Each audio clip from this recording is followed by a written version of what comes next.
Here we are. So this is Halifax just waking up this morning. It was, didn't look to be a nice morning when I set out, but then as the sun was coming up, it looked to get a little better. Dora gets me up early, and my God, it was cold this morning. I haven't taken my sweater off because I'm still cold. Anyway, hope you had a good weekend. Had lots of turkey. I had a couple Thanksgiving dinners. I had to visit relatives and all that sort of thing. And I hope you um, got to enjoy it with, at least with someone. And Dora got out exploring once again. This is Frog Pond. The ducks didn't seem to bother her, and thankfully she didn't bother the ducks, but she likes to get out and around. So, a few things. Um, I very much took the weekend off, and so I didn't get caught up on anything in particular. There's this number of assignment ones that I still haven't graded yet. My markers marked a bunch, but then I've got a whole bunch to mark myself. Um, I've had a few emails from students saying that uh, they misunderstood some of the instructions on the assignment, or they just accidentally missed whole questions in terms of pasting them in and what can be done. That there were a number of students that got, I'm used to getting 80% average on assignments at least, and the average was well below that.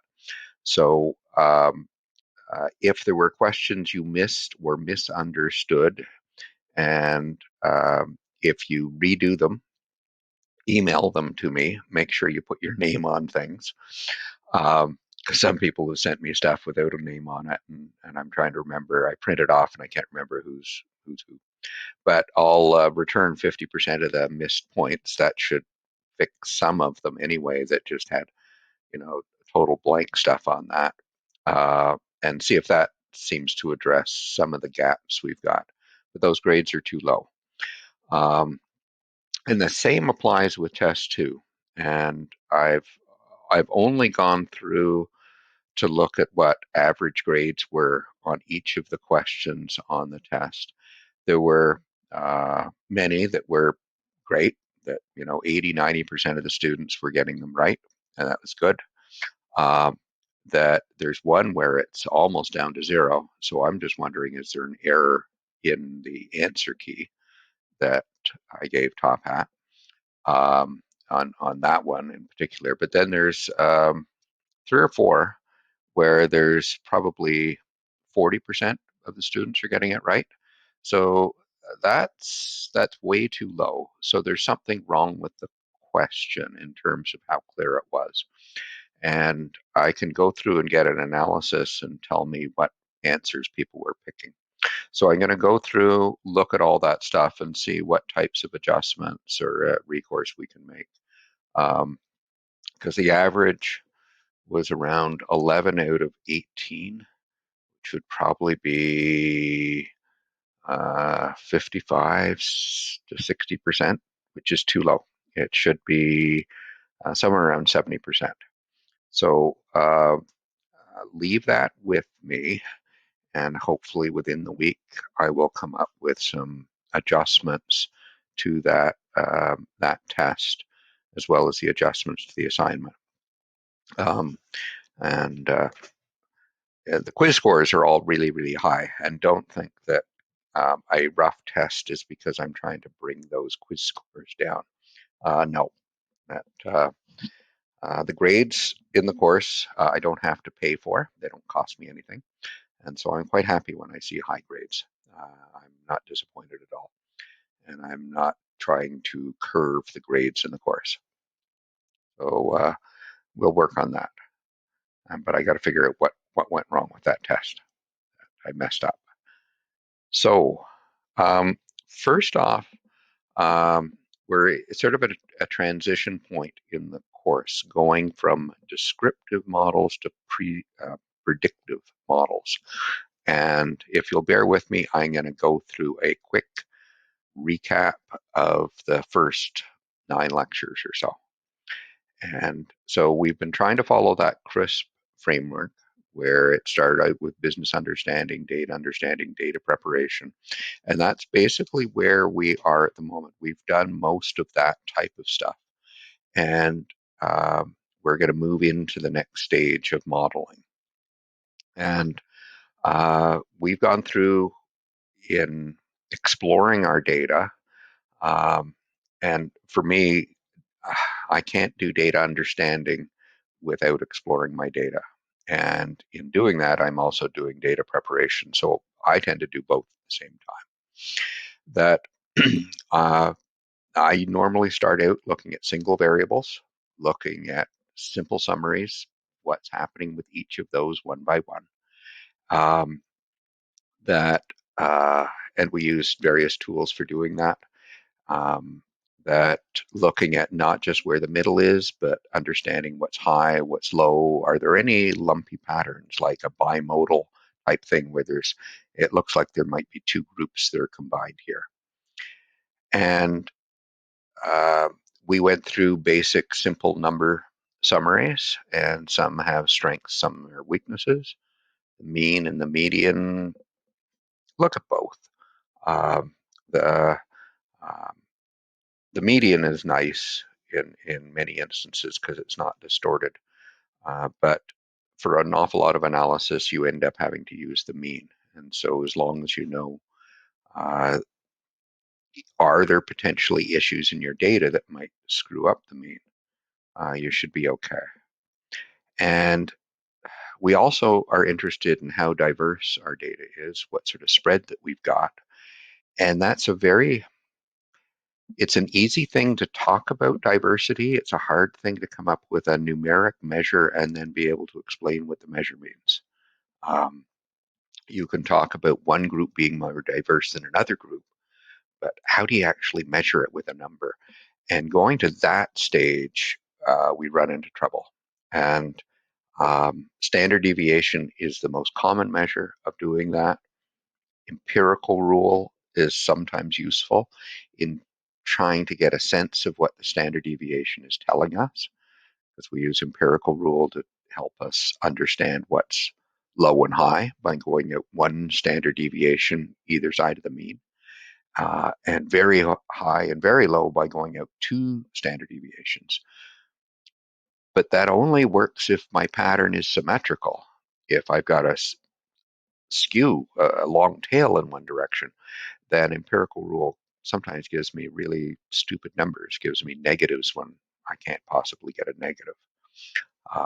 But it is a difficult thing to get your head around. Many people uh, in statistics might argue that having a large amount of variability makes it difficult to measure things, makes the standard error measure, which is a measure of precision of their estimates, a big number. And so they can't measure things precisely. They have to say, well, it's within this range, and that range might be quite big. In data mining, sometimes we like having a lot of diversity in things, maybe not in the thing we're trying to predict, but in the other variables that we're going to use to make predictions. Because if we have a very diverse population that we're drawing from, then we've got a much richer data set. Um, Having a million observations that all equal 10 tells me nothing because they're all the same, that there's no difference among them. So I want to know about different types of people or different types of firms. And so diversity can also be an asset when it's one of the input variables we're using to make predictions. So where you folks had challenges with the test, the grades were lowest on those pivot table, pivot chart questions. It's not a hard tool to use on the surface. It can provide a lot of very useful information, but you have to use it carefully. Make sure you know what it is you're measuring, not letting your sample sizes get too small. It can get overly complicated very, very quickly because you're trying to process too much information at the same time. So there are, it's not like there's set rules that you follow. It's not like a formula that you just put things in and you get things out and you know, okay, this is what I put in for variable cost and this is what I put in for fixed cost and that type of thing in a simple formula. Um, you've got to use judgment uh, in terms of trying to structure it in such a way that you can interpret the most information that's there.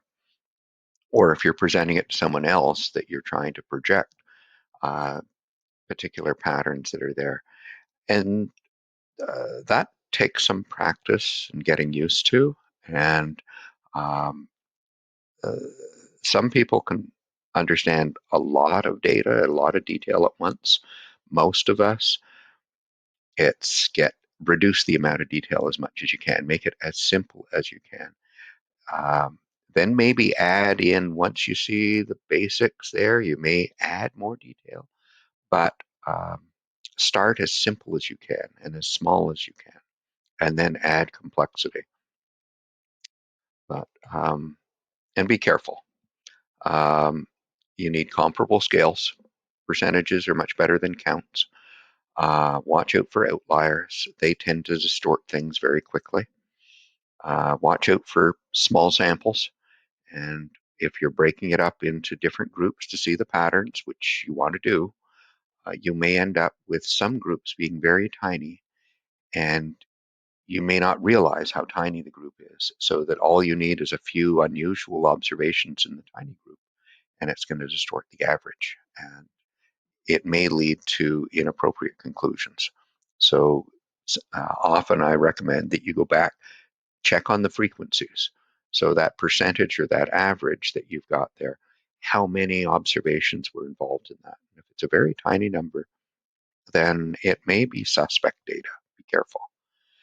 And finally, beware of Simpson's paradox, which is the pattern that you see may not be, um, the difference that you're seeing between males and females, the difference you're seeing between domestic and international students, or between art students and business students, may be due to something else that's affecting both of them at the same time. And they, uh, I know early days when I was doing analyses in this regard, comparisons between art students and business students, I was able to show a large proportion of it was between domestic and international, because there were almost no international students in arts, but at the time, a very large proportion of international students in business. And at that time, it was primarily Chinese students. And so what we were seeing was the effect of Chinese students were driving the analysis altogether, and the differences that people thought were there uh, had to do with the, the students coming in, the types of programs they were taking. Um, and uh, to some extent, it had to do with the very strong quantitative skills of the Chinese students that were coming in, that were distorting some numbers that were coming up in the two faculties. And that you may need to drill deeper and find it may be another variable that is causing the pattern you're seeing coming out in your data. So last class, I think it was, I went through box and whisker charts. It's a quick manual type of tool you can use, but it's very useful to use in Excel when you've got lots of data and lots of groups. But it allows you to compare many groups at the same time and show not just where the middle is and compare the middle across all the groups, but, and by middle I mean just the average or just the median, but the middle is the middle 50%. And it may be that middle 50% is moving around in different ways. Or it may be that the bottom quarter or the top quarter is moving around in different ways. And so you get to see much more of the distribution, but not be overwhelmed with detail. And it's a very quick, simple chart once you get used to how to build them. And challenges in doing some formatting, like trying to sequence the groups in a certain order. Um, with Excel, you have to trick it to do that, which is unfortunate. But as I said, it's a very useful little tool for doing that type of thing. And as I said, especially if you're comparing a very, very large number of groups. Um, I used it a couple of years ago to look at income disparity in the US and had huge amounts of data on every state in the US, and then wanted to compare it, just see what was taking place. And I could compare 50 states in a flash, in a single chart.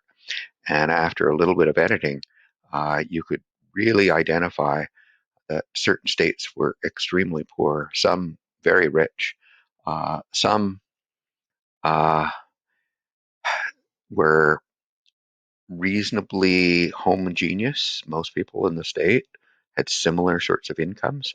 And then some states, huge income disparities where there was a very significant poor population and a very significant, very rich population. But all of those sorts of things came out quickly in one chart.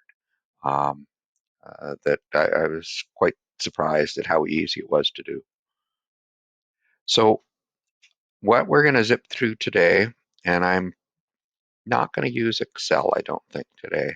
I'm going to leave that to next class and just give you a sense of where some of this stuff is coming from. So it's more from your perspective, maybe some theory, and then we'll just get into the hard mechanics. But I, some of the things we're going to measure, the measures, the numbers people talk about, and you'll see these in literature and in a lot of reports and that type of thing.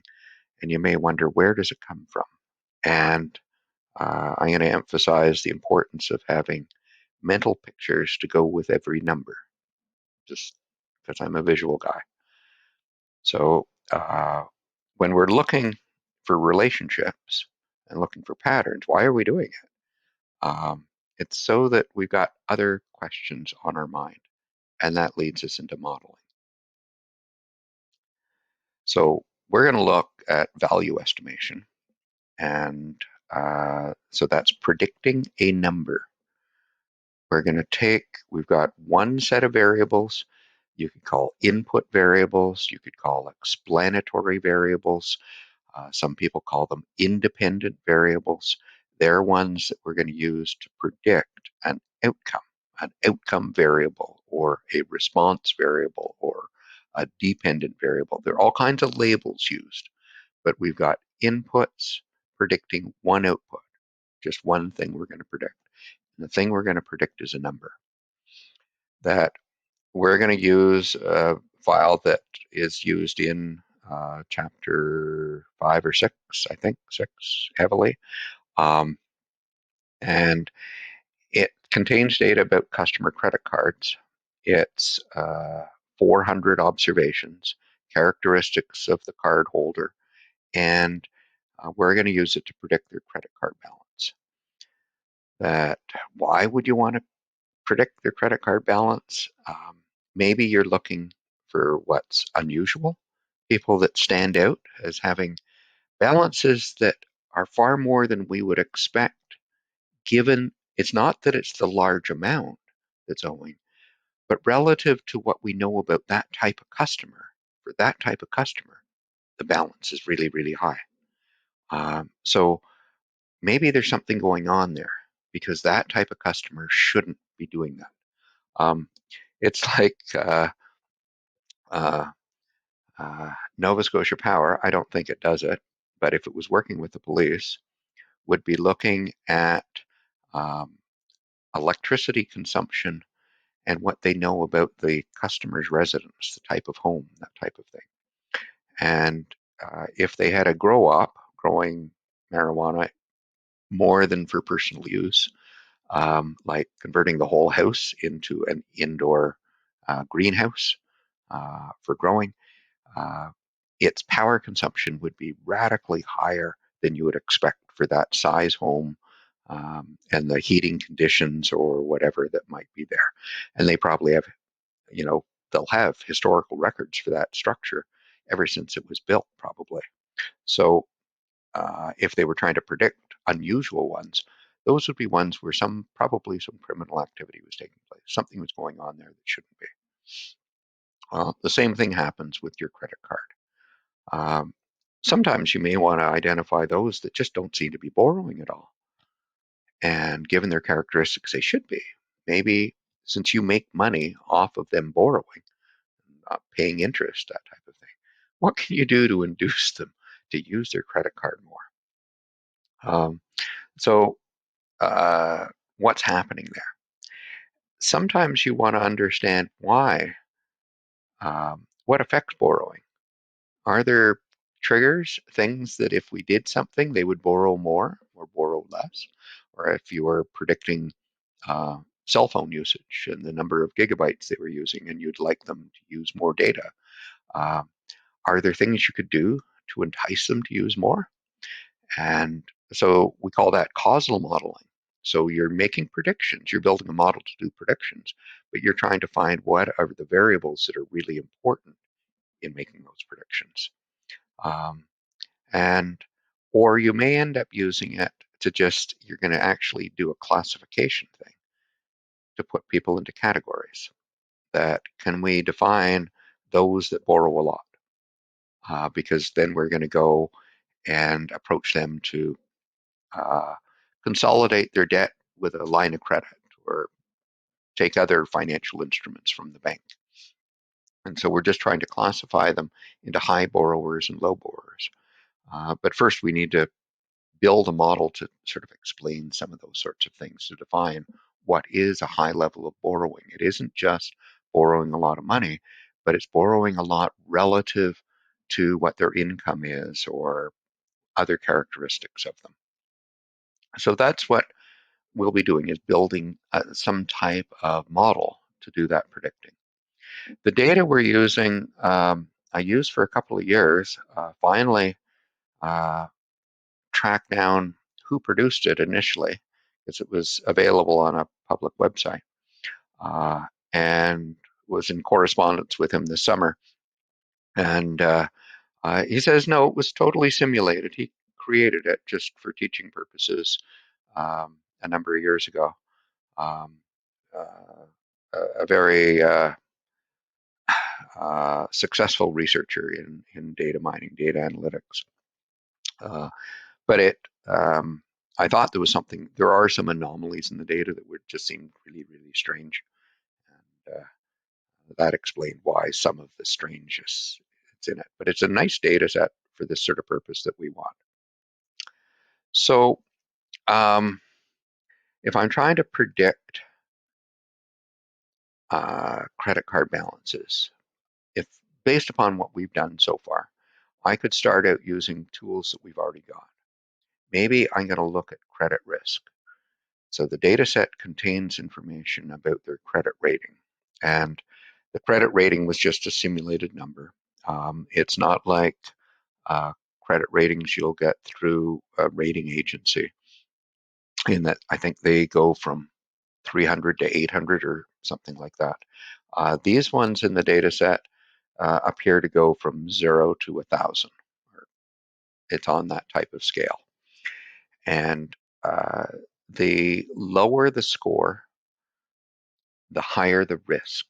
Okay? That you want to have a rating that's really, really high to be a really, really good customer. And let's suppose we just put them into 3 groups to start with. So we'll have a high risk group, a medium risk group, and a low risk group. That and looked at the credit card balances.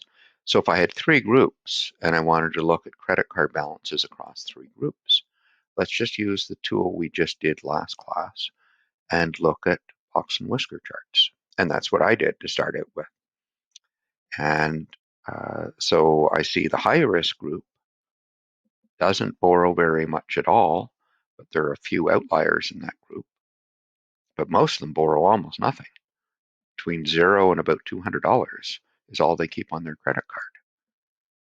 The medium risk group seems to borrow significantly more. On average, they've got about $600 or $700 owing on their credit card, and some of them up to $1,500. Mind you, some of them pay off their credit card and have a zero balance. And the low risk group, the ones that have really good credit ratings for whatever reason, they seem to borrow a lot. On average, they borrow about $1,200. None of them pays off their card. They always carry a balance, it seems, even a small balance. And they borrow as much as $2,000. Um, so you can see a definite upward trend there. The lower the risk, the higher the balance. That that suggests maybe I've got um, the higher the rating, the higher the balance. That, but why do we have to split them into groups like that? Groups do make things easy for certain types of comparisons, but why not just look at the raw data? So we could do a scatter chart, and when we use Excel, the next class we'll use Excel a lot, and I'll go through doing a scatter chart. But basically, it's taking two columns in a spreadsheet.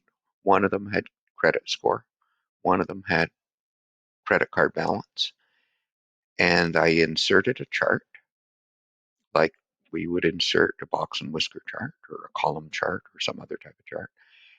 But I selected scatter chart, and what you see there on the right is the scatter chart I got. So it said the higher the rating, the higher the balance. So it very much looks like the box and whisker chart that's over to the left. Um, that we have to be a little bit careful. Sometimes Excel does odd things to me to do with the building the scatter chart. Sometimes it it doesn't use the variables the way I want. Um, Generally, if it's in two columns, it uses the first column, the one on the left, for the horizontal axis along here, and then the variable to the right, or the column to the right, the second column, it uses for the vertical axis. But sometimes it does all kinds of other things, which I don't understand. That I should have learned how to do this properly by now, but sometimes when I include labels for my variables, it throws it off and it gets confused. So sometimes I take them out, but then I can always insert labels on my charts as well. And I like generally giving a title that explains my picture. If I'm presenting this to an audience, why make them have to read credit score getting bigger, balance getting bigger? Okay. Those with higher scores borrow more. Give them the conclusion as a title to your chart. And they read the title and then they go down and they see, the data supports the statement you're making up here. Again, goes back to communication. Uh, this doesn't seem to be common practice with an awful lot of charts. I see many of them that are very boring titles. I make up many ones boring titles. But if there's a message I want to send to my audience, I put it in the title. And so again, this is a communication device. You're trying to sell your solutions, your ideas, and so use the graphics to maximum advantage. Now, if you look at these two, if you wouldn't mind answering through chat, because I didn't get a discussion thing built here, which do you like? Do you like the one on the left, the one on the right?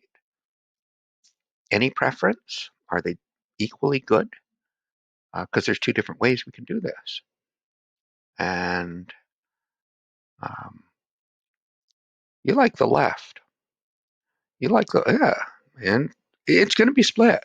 There are people like both. Um, and the one on the right is the one you'll see most frequently, that they tend to go for scatter charts. This one here on the left is, in some sense, simpler. Um, and actually, it's taken groups, and they're not all the same size. It sort of took, I think, under 300. So the group in the first little bit here and summarized it. It took the next group that was only up to 500, so a band here in the middle, and you can see it corresponds to the box and whisker. And then it took all these ones here on the right, and they became the third one. It does seem to be sloping up, seems to have a nice trend line here of some sort. Uh,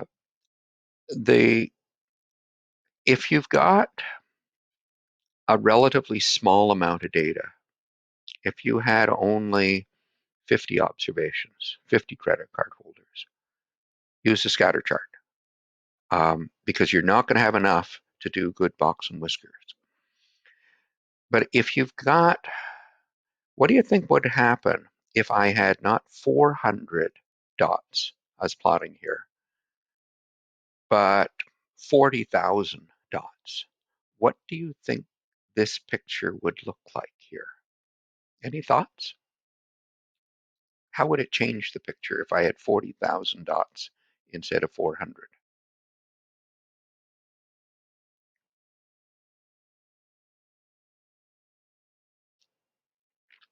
Too clustered. What would that be? Yeah, Leo's got it. It's a big blue blob. Notice we've got tons of customers here, very few out here, so that this looks very scattered, and it tells me I have very few customers sitting out here.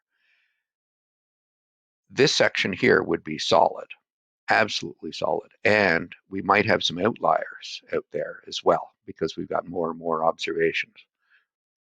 Out here, where we have few, but when I get up to 40,000, yeah, this is going to be a big blue blob too.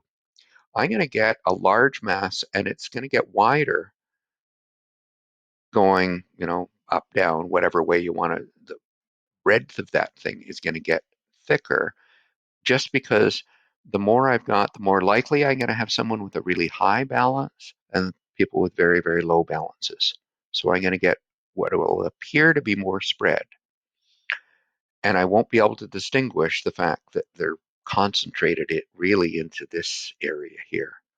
This chart, though, shouldn't change other than having outlier points. I'll get those, but the middle 50% should stay roughly the same block, even if I have 100 times more values, and the whiskers should look very similar. So this chart doesn't change with sample size. Once you get above a few hundred observations, this stays pretty stable. This one, though, gets hard to read because it gets so dense. So if I've got a really big sample, sometimes this one is more helpful to me. Or um, I take a sample of my sample. So of the 40,000, I randomly select 500 or 1,000 of them and plot that, figuring the rest of them will give me the same information. But that way I can see the scatter that's taking place. And so where is the most dense area? Because I'm interested in this very dense strip here. And then where is the scatter above and below? Scatter charts are great, and we're the preferred tool for an awful lot of analysis, but we're into an era now where we've got massive, massive data sets, and sometimes we have too much to use in a scatter chart. But so this is basically what I was just saying to you. It's how we do communication, and for different people, different tools may work better. I mentioned to you last week the box and whisker chart, though. You have to explain what it means, and that you may end up losing your audience because of that. So you may be better off taking a subset of your data, making a scatter chart, because your audience doesn't know enough or sophisticated enough to be able to understand the one on the left. But this is communication, and there is no perfect answer to it. I know I keep telling you stuff that this is a math course, and there's always a right answer and a wrong answer. There isn't. So the data set that is there, and it's available on website. I've posted it in a couple of spots. Has a variety of variables that are numeric, and it has a variety of variables that are categorical. And we're going to start out looking at the numeric ones that at the end of the next chapter, we will look at the categorical variables as well. So among the numeric ones, there is the person's income, the credit limit that the bank has set, how old the customer is, how many years of education. So if you finished high school, you've got 12 years. If you finished a bachelor's degree, you would have 16, and so on up. That and how many credit cards they hold. That so here are some scatter charts for you, and hopefully you can see some of the patterns. So the first one is with respect to the rating that we just had. Second one there is with respect to their income. That's this one here. I don't know if you can see my cursor floating around. That it does seem to sort of go uphill a little bit, but it's really wide in terms of the scatter. Here's with respect to their credit limit. And you might notice that chart looks a lot like that one. A little different, but not by much. Here's by how many credit cards they have. And they had up to 9 credit. One person had 9 credit cards. Most had 1, 2, 3, 4 maybe. But it looks like if you had more credit cards, you didn't necessarily borrow more, borrowed less. Age, I don't see anything here at all.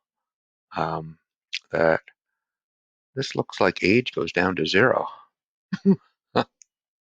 Yep, that's 0 to 50. And it looks like we've got some people that are, we've got some newborns with credit cards.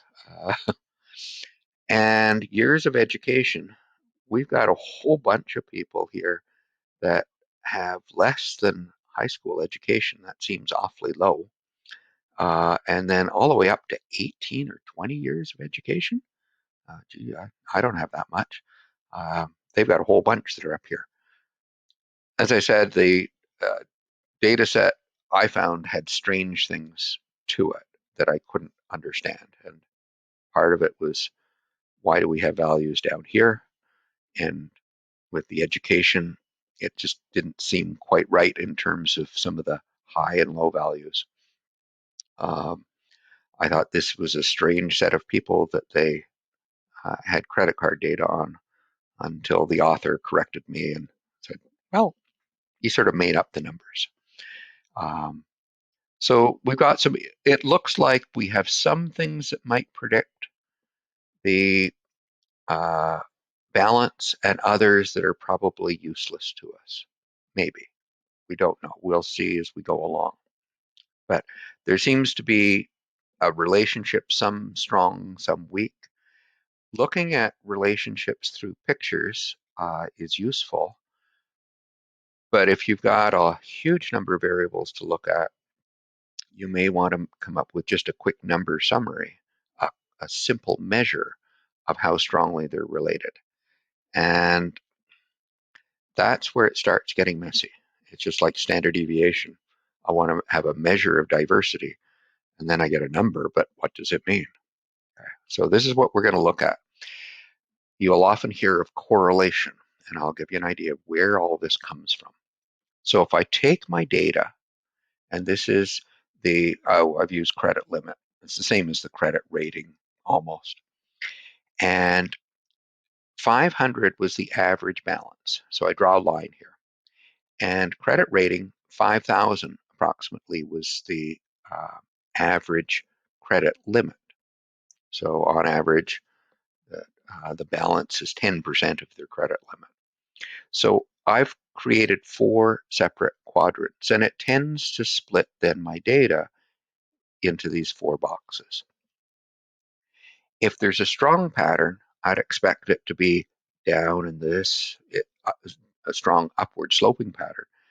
A lot of concentration in the bottom left corner, a lot of concentration in the top right corner. So below average balance, below average limit, above average balance, above average limit, and then a modest number that are in these opposite quadrants that are going the other way, where they've got a lot of borrowing with a low credit limit, or they have a high credit limit, but they don't do much borrowing. So I've put these as plus minus, plus plus, minus plus, minus minus, and think of what quadrant they're in. If you were looking at the age data, you'll notice with it, when splitting it, the average balance here around 500, the average age is around 50.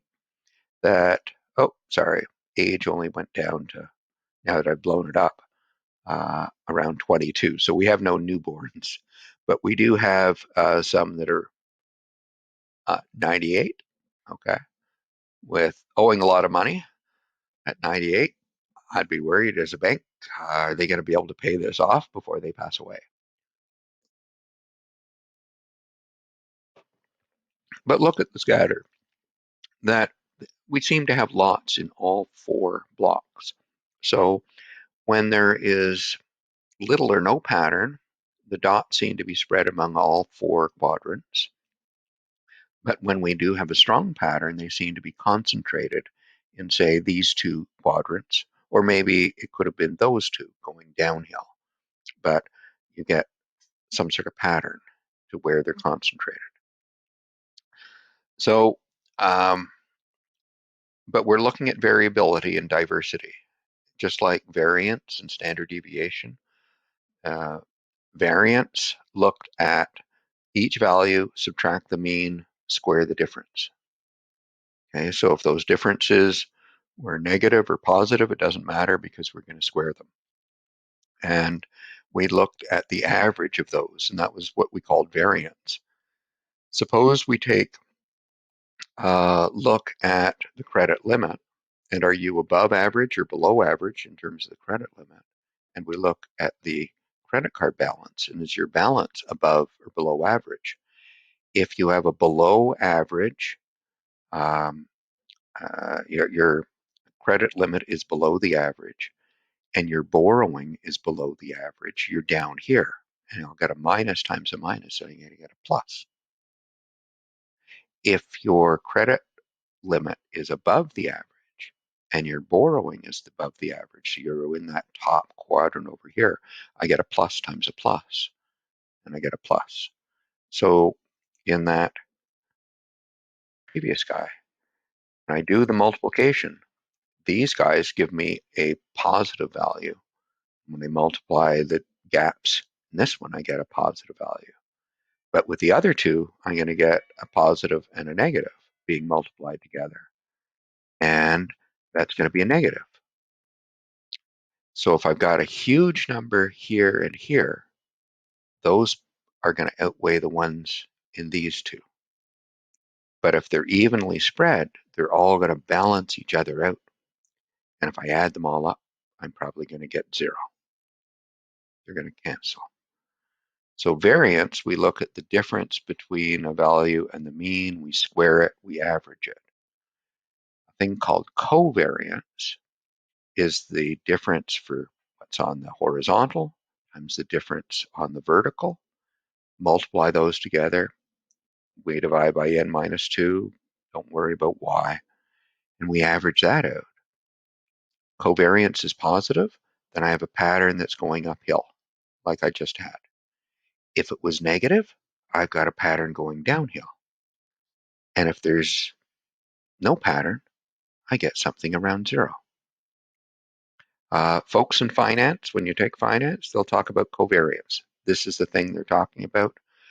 You shouldn't have to calculate it by hand, but they do actually, because of certain unique things to do with problems they get, they will get you to measure covariance.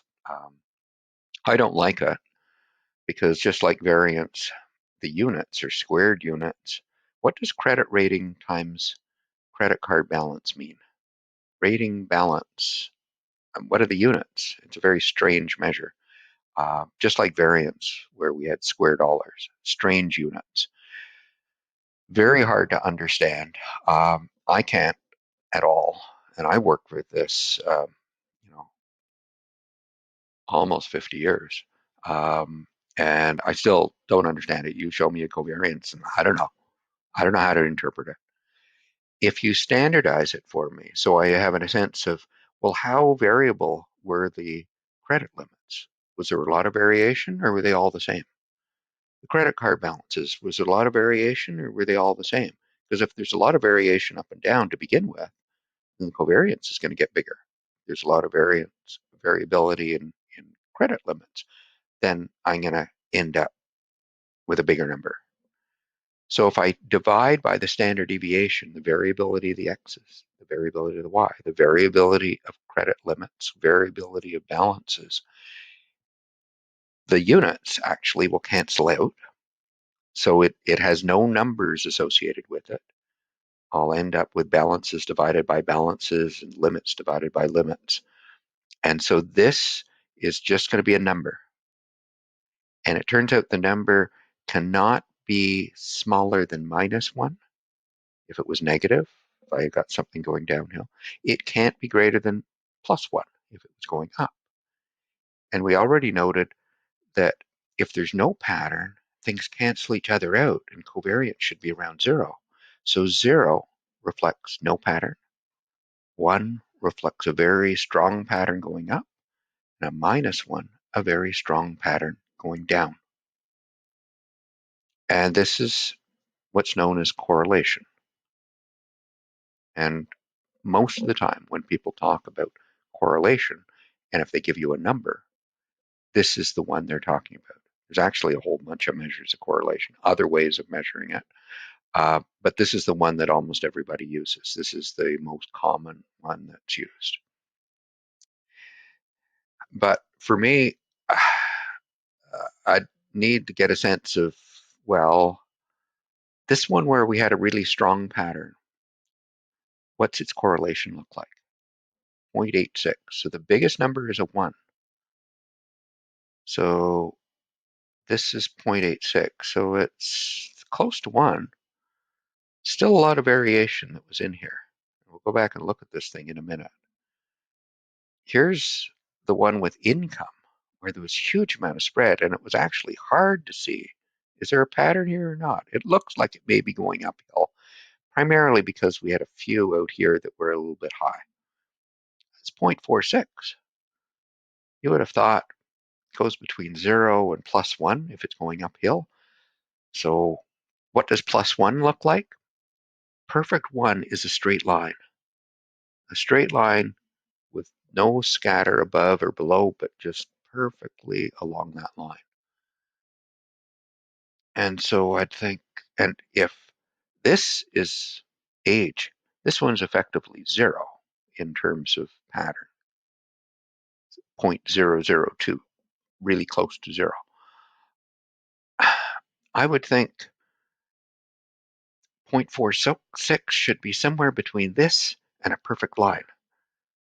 Like this, I would have thought would be around 0.46, but no, it's around 0.86. The numbers tend to get bigger. That sometimes I find when interpreting these things, I think, oh, this isn't too bad. There's not much of a pattern here. Here's 0.086, no pattern here at all. This is a tiny, tiny number. So um, you have to be cautious. And I've learned, because I easily get thrown off by a number if I'm thinking this is 0 to 1, you know, if you're looking at a grade and a 50%, okay, you just barely passed. You know, this, you're an A student, whatever. This is great. 0.6 would be okay, not bad. I don't know. This still looks like a failing pattern to me. Okay, a badly failing pattern. But I need to keep pictures in my head associated with the numbers. And some of these ones are, you know, here's one. This one would be something very close to a -1. It'd probably be a 0.95 actually. So even though they're scatter, um, it's fairly tight around a line here. And So this one would be pretty close to -1. I'd say around -0.95. What do you think these two are? You could use the chat and give me an idea of that. This one seems to be a stronger pattern than that one. A much tighter cluster. Any thoughts as to what the correlation would end up being?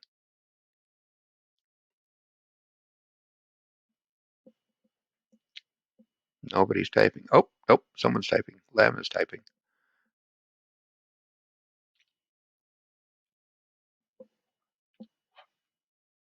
Anybody else going to be typing? No thoughts? What sort of correlation you're going to get in that?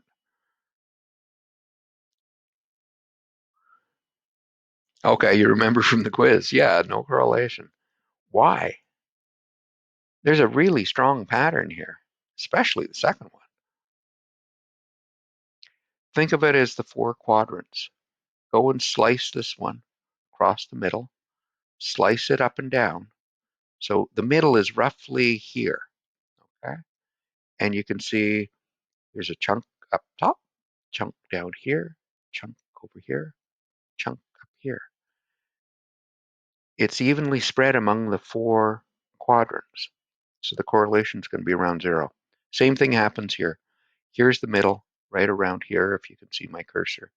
And if I split it from the halfway point across, halfway up and down, and then look in the 4 quadrants, I've got stuff in each of the 4, and they all balance each other out, and I get 0 as my correlation. What's going on? This measure we're using measures linear correlation, and some people will call it the uh, coefficient of linear correlation. It's of a straight line relationship. So if you get a correlation that's close to +1, it suggests the data looks like it may fall right on a straight line.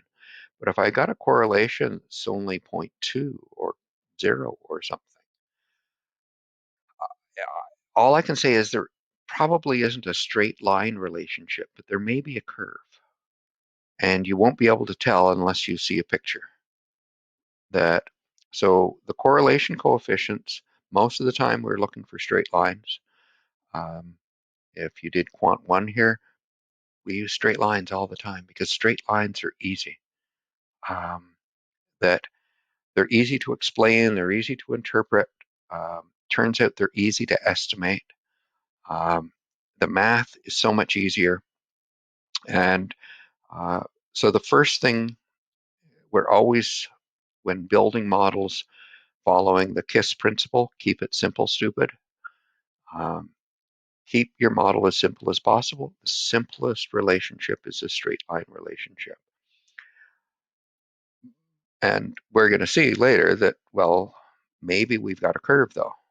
And how do we check that out? We'll address that as we go through. But correlation coefficients only can see straight lines, but they become a really quick, simple tool. So if I had 50 variables and I was looking to see which ones were correlated with their credit card balance, I could get Excel or whatever software I'm using to calculate these really quickly for me. And I could sift through the 50 variables very, very fast to identify which are good ones to look at and which ones are probably not good ones to look at. You have to be very careful about outliers. I'm looking back here. I'll look back to this guy. These points out here that are, they aren't outliers per se, but these 2 points exert more influence on the correlation coefficient than almost all of these points down here because they're so far away from the middle. They're very high up here. They're very far across this way. So when you take those 2 distances and you square them, you're going to get a huge number. With these ones, they're only a little distance below this line and a little distance below that line. So when you take those distances and multiply them together, you can still get a small number. And so I could take a huge number of small numbers and it still would be less than what I'm going to get in my formula for just this one and this one. These guys exert huge amounts of influence. So sometimes if you've got a couple of observations that are far away from everybody else, you've got to watch out because they're going to exert a huge amount of influence and make your correlation much bigger. It's going to drag it one way or another. Um, and sometimes if you do a scatter plot and you see those ones, you may be tempted to exclude them and go back and recalculate and see, do you still have as much correlation taking place without those ones? We call these influential observations. There's ways of measuring them mathematically. That's well beyond this course. But it is one thing that if I've got data that's skewed, I tend to get, so if balances followed a really skewed distribution or credit limits, incomes, I'm into dollars here, um, that with dollars, I tend to have some people on the very, very high end that exert huge influence. And sometimes they will distort my figures. Again, it's beyond this course, but watch it. Skewed data sometimes can mislead us. But we'll usually pick that up at the very beginning when we looked at our data and said, oh, these guys are really skewed. And you make a little note to yourself, or put a post-it up, watch out for influential observations. That um, they, and that's all I wanted to cover today.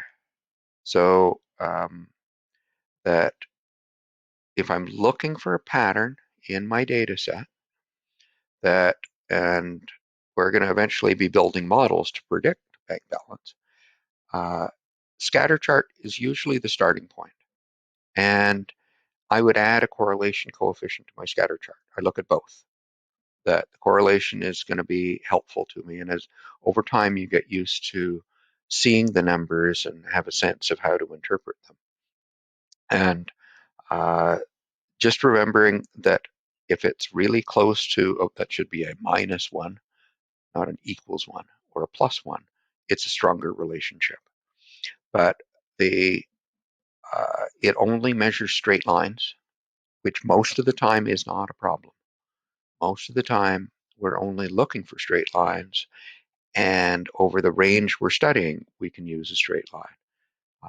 That was how we were able to build models in Quant 1. We built it all with straight lines. When you get into curves, you're getting into calculus and much messier mathematics. But, with me, I have mental pictures. I have mental pictures about everything I do. Everything I try to, I need a concrete example I can see. That just seeing a number or a formula doesn't convey to me things I need a physical representation or pictorial one. So try to keep some in your head of different patterns and what they correspond to as correlation. What I'm going to do next class is show you, because I would never ask you to calculate a correlation coefficient by hand, just like I'd never ask you to do standard deviation by hand. It's tedious. But I'll show you how to do it really quickly in Excel. There are some problems with Excel in doing that, but we'll see those as we go along. But it's really useful. And we're going to start building simple formulas. So if I go back to the one with a nice pattern, with this one, it looks sort of maybe like a straight line. If I was to draw a straight line through that, how would I decide what line to draw? In Quant 1, you had cost functions. And so you could imagine if they recorded how many units they made in a given week. Oh, your dog's chewing up something. How many units they made each week, and then what their total costs were of labor, materials, scrap, utilities, electricity, fuel, all of those sorts of things, and collected all the data and then plotted it, there's probably a roughly straight line relationship. And down here, you'd have fixed cost, and then the slope of that line is variable cost. But how would they decide what line to draw? You could sketch all kinds of lines. So we'll be looking at in the next class, finding that simple one and interpreting that. And then we'll start moving into uh, having built that basic simple model. How do we make it better? So if credit limit gives me insight or credit rating gives me insight into predicting the balance, if I include income, will that give me more information? If I add in more variables, how do I add additional variables in? And which one should I pick? I've got multiple variables to pick from at the moment. I have credit limit or credit rating. Which one should I pick of the two? If I use both, what happens? So we'll be getting into, in the first case, we call it simple regression analysis. And when we add in more variables, we call it multiple regression. And this is the most common technique used for value estimation models. And it's used for all kinds of other types of things of building models. Um, Multiple regression is an incredibly powerful tool, and we'll look at it from a somewhat non-statistical perspective. I'm trying to keep away from what you'll see in a stats course, but I'll show you the tools that, and the tools we'll be using go beyond what you'll learn in a basic statistics course. But that's it for today. I hope this made some sense. And I'm going to go and take a look at what's going on with that test, because your grades are not where I expect you to be given what you're doing on the quizzes. So there's something wrong with the questions I gave you, and I'll fix that. That's my problem. But anyway, you have a good day. Enjoy the rain tomorrow, and you'll see me on Thursday. Take care.